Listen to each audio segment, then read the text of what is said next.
Reapers, this is Devontae, this is Reaper Training, and you are now tuned into the Reaper Motivation Podcast. I am back. Be honest with y'all, man, I have been slacking. I've been slacking a lot. Like I said before, I was finishing up the school year. Just got finished with my third semester in college. I'm doing school part-time. And been a little busy wrapping stuff up, just got a new job, but we are now back, and today we're going into the Black Power side, you feel me? And we're going to talk about the unfortunate case of, I don't want to butcher my man's name, Arbery Ahmaud. Hopefully I said that right, don't kill me if I didn't. And I wanted to make this video originally right when it happened. The reason being that I didn't was because I just didn't want to, for one, I didn't want to make any brazen statements out of anger. You know what I mean? If anybody out there who is black and saw that video, if you're going to tell me that you didn't get immediately angry or sad at least when you saw that video, I'd be hard pressed to say she was lying, man. It was definitely, my initial reaction to it was that it almost looked as if you watch National Geographic, or if you ever seen hunting. I've never actually gone hunting before, but it almost looked the same as somebody going out and looking to hunt a deer or something like that. Like, that's how it came across when I watched it. And at first, I'm confused about it, because I had heard about it already before I saw the video. And at first, I didn't want to watch the video because I've gotten really tired of seeing black men dying on camera. But what's crazy is that at first I thought it was the police that did it. This is part of the reason why I didn't want to watch it, because I was just tired of seeing police brutality videos.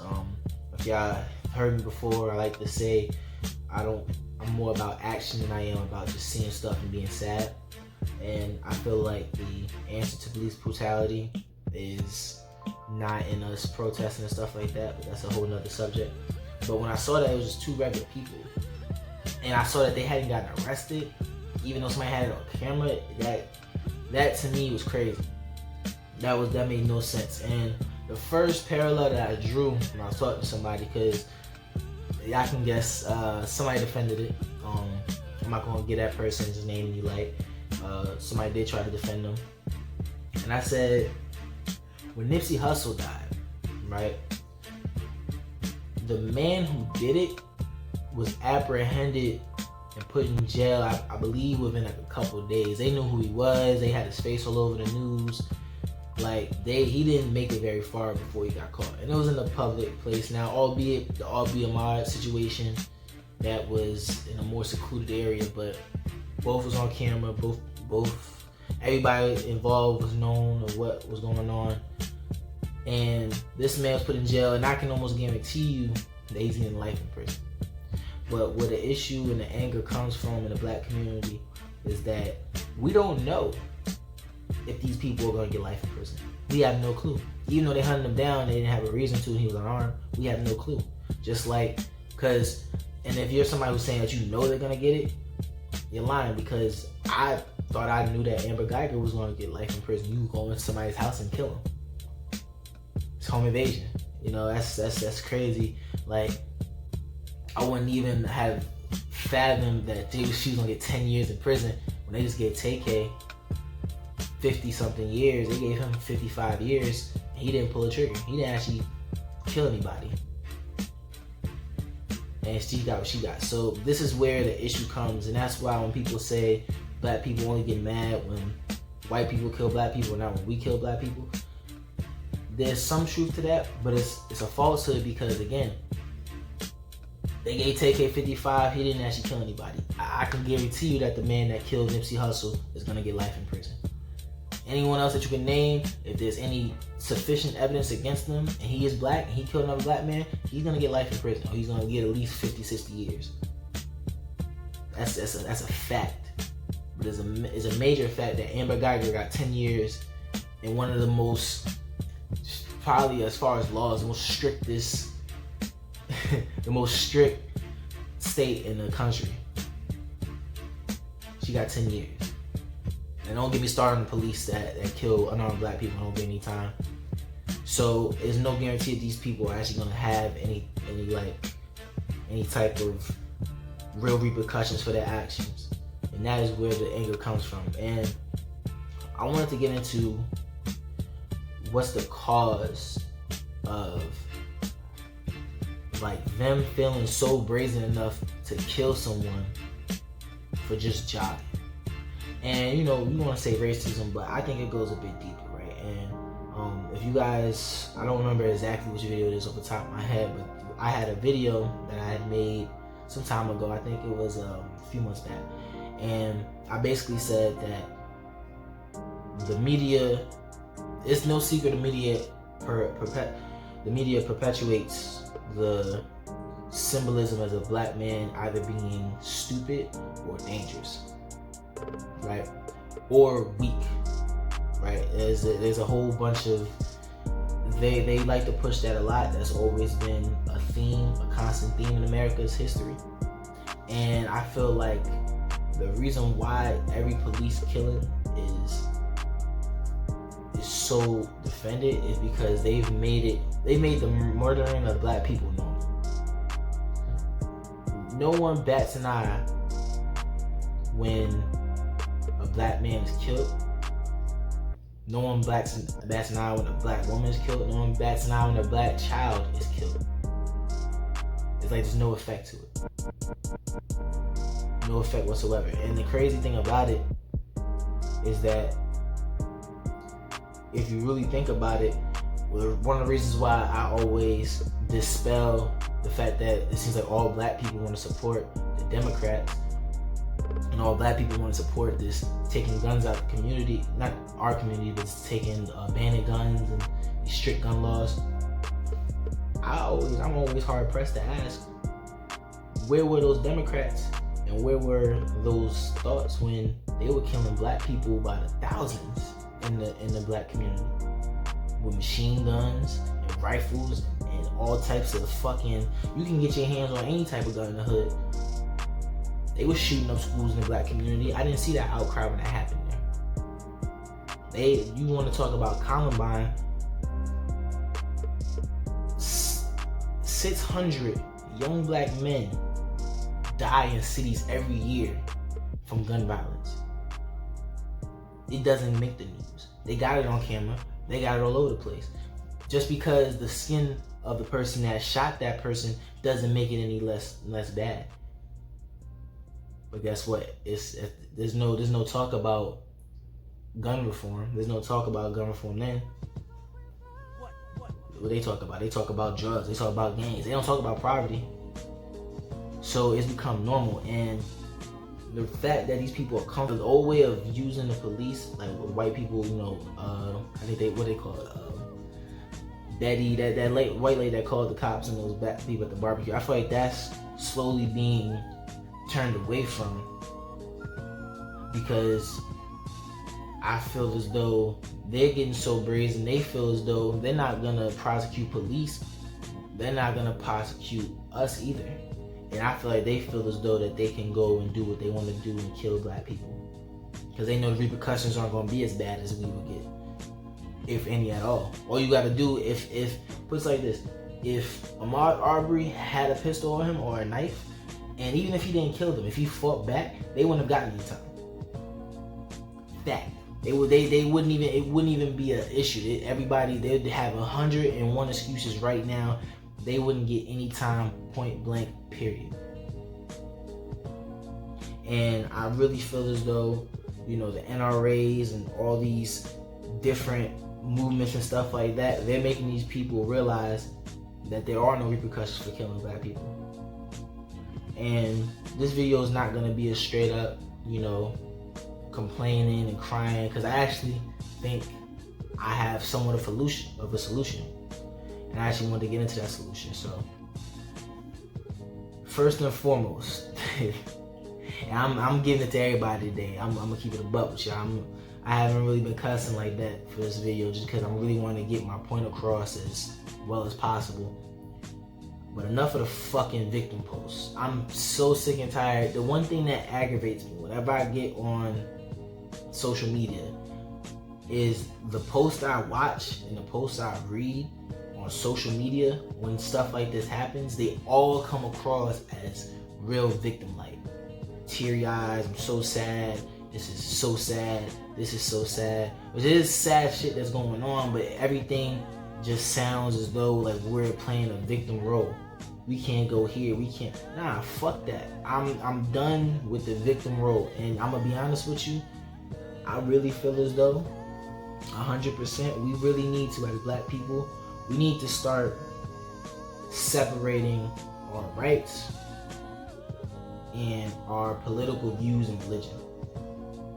And you probably don't understand the political views point, but I'm gonna get to that in a second. But first things first, I really feel as though, and I said it before, Christianity is probably one of the most detrimental things to the black person in America, more than anything else. I feel like even probably more than the system that's in place to keep us down in the first place. And first and foremost, I'm gonna say that for the simple fact that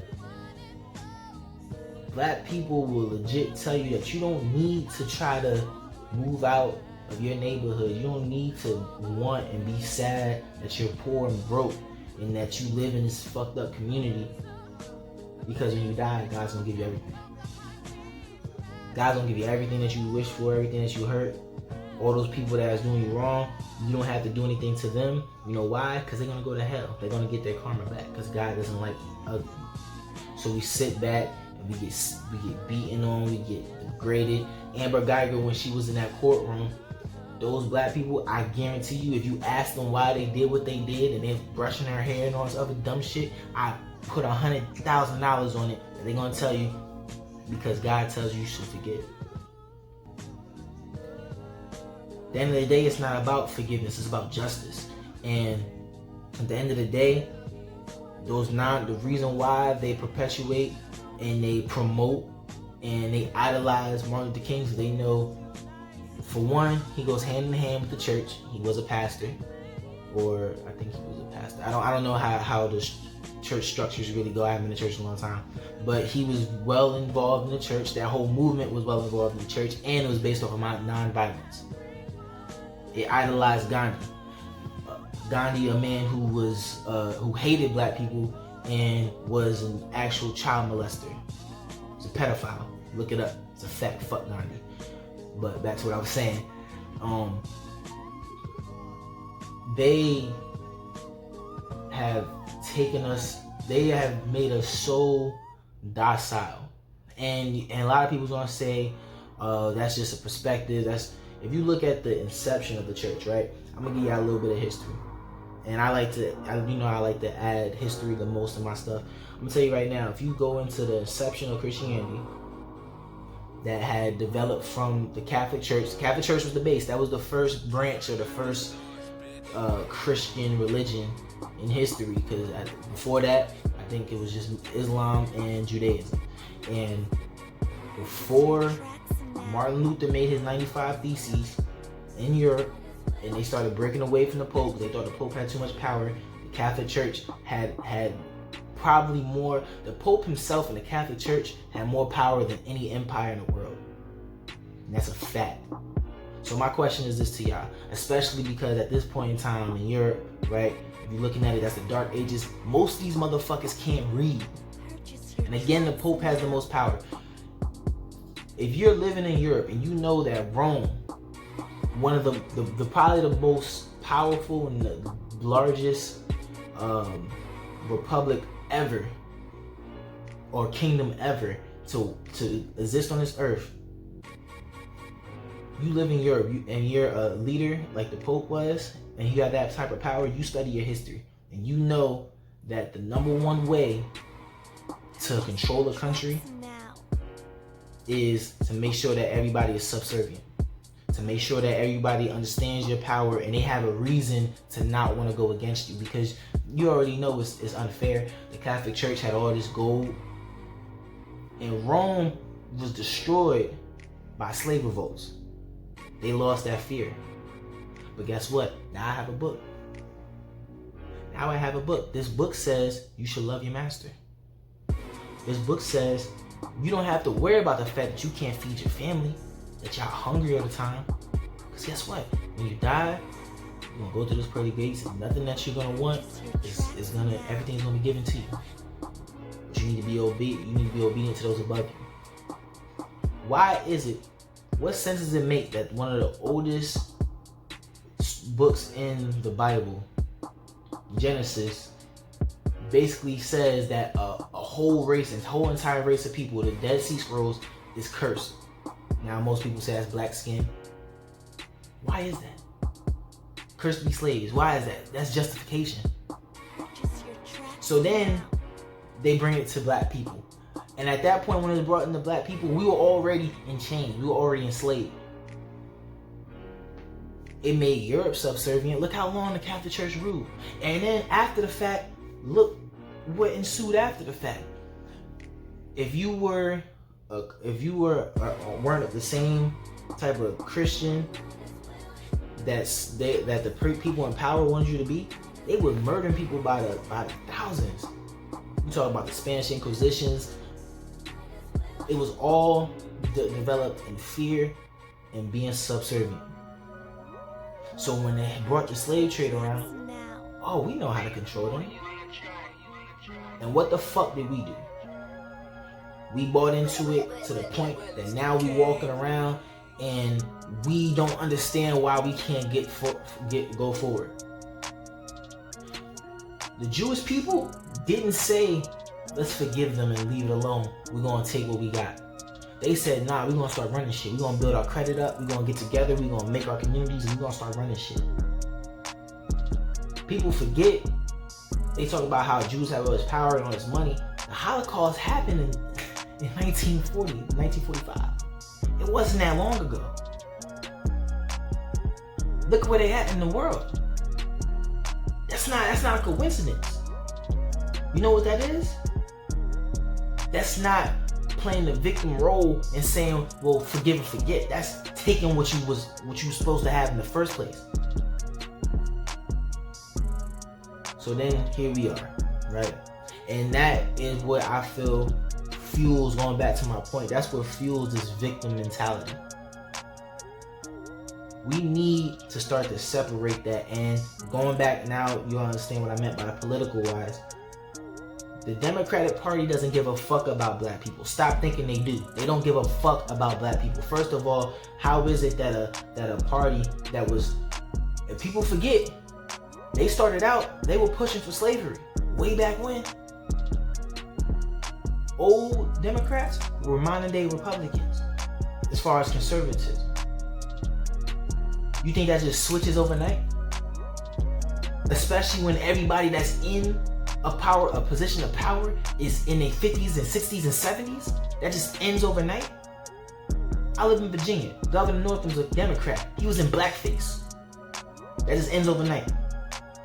Bill Clinton put more black people in jail than any other president. That was overnight. All this, but they love black people. They love us though, right? They love us to death, don't they? You talking about, instead of, Bill Clinton had so many ways that he could have tried to help the black community after the crack epidemic, which was started by America. I talked about it in I think the systematic racism video I made. It started here. They were the reason why it happened. But you know what they decided to do? Now we gonna put them all in jail. We got free slaves. But every black person is gonna co-sign with this, because one of the posts I saw was, this is the reason why there needs to be gun control.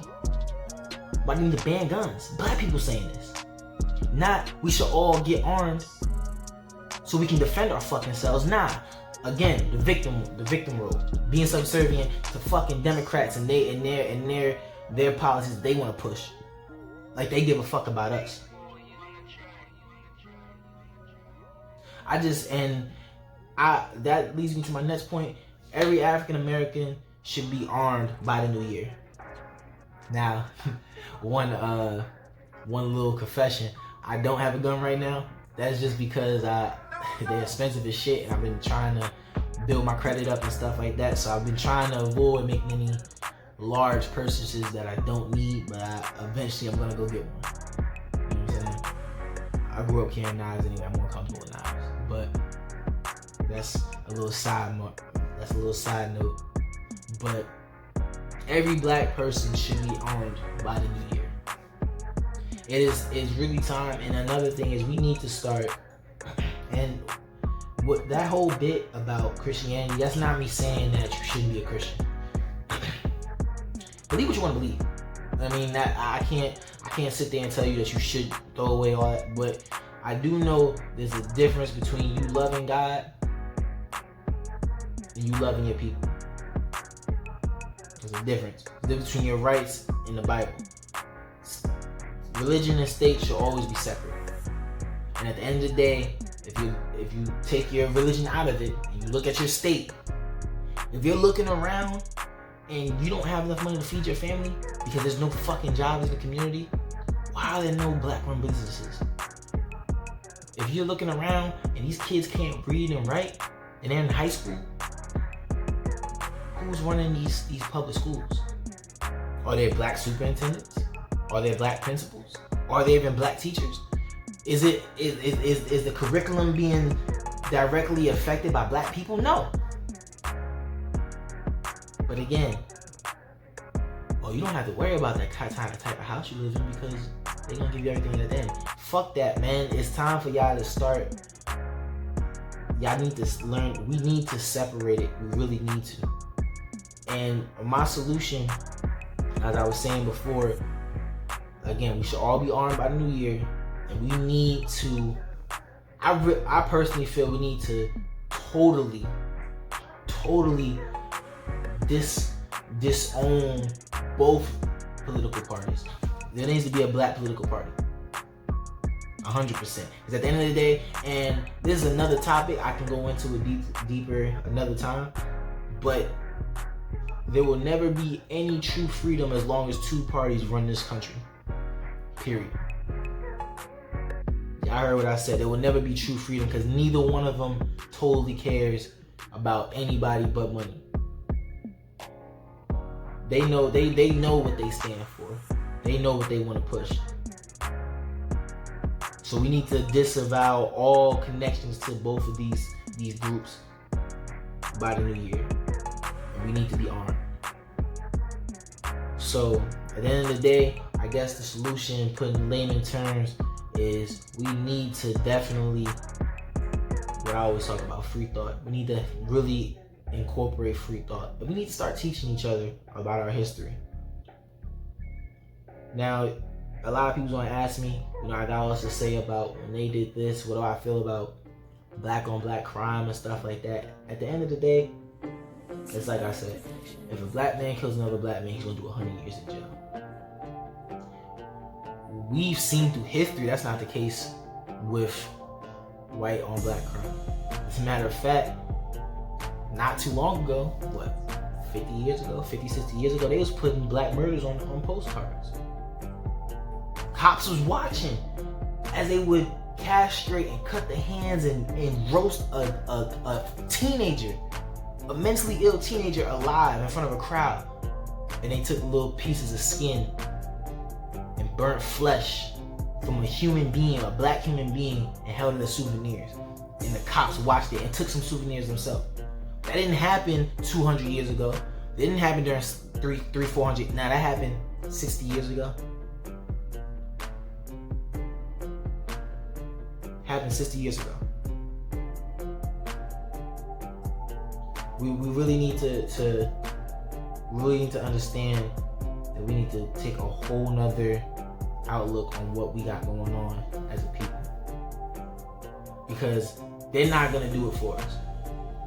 And as far as I've been seeing a lot of, I guess, not hate posts, but none of this is to say I hate white people at all. Because if you're not a part of the problem, if you're not a part of the solution, you're part of the problem. And there's a lot of black white people out there who speak out against bullshit like this and don't stand with bullshit like that. And I appreciate you. Make no mistake, I'm not gonna go after any white person. I'm not gonna be mad at any white person who decides to help. But you know why? Because you're helping. But if you're not saying anything or you're on the other side, fuck you. because you're doing the same. Either way, the result's the same. If you're not saying anything, or you're on that side, fuck you. And that needs to be the attitude. You know why? Because again, this forgiveness shit gotta be done with. If a cop goes in community and he draws his gun on an unarmed black man, he's getting ready to pull that trigger. But if he looks around and there's 10 armed brothers with AR-15s looking him dead in his fucking face, you think he's gonna shoot that man? No, he's gonna do his actual job and go through his procedures and put handcuffs on him. But nah, we gonna use those guns on ourselves. Because we gotta defend the block that we don't even fucking own. We gotta defend the block that we don't even fucking own. The block that we don't even live in homes that are even safe for living. Houses that probably be condemned if somebody came and did inspections on them. We gotta protect that block. So this is Devontae. It's the Reaper Motivation Podcast. I tried my best not to curse too much. Didn't work towards the end. I appreciate y'all for tuning in.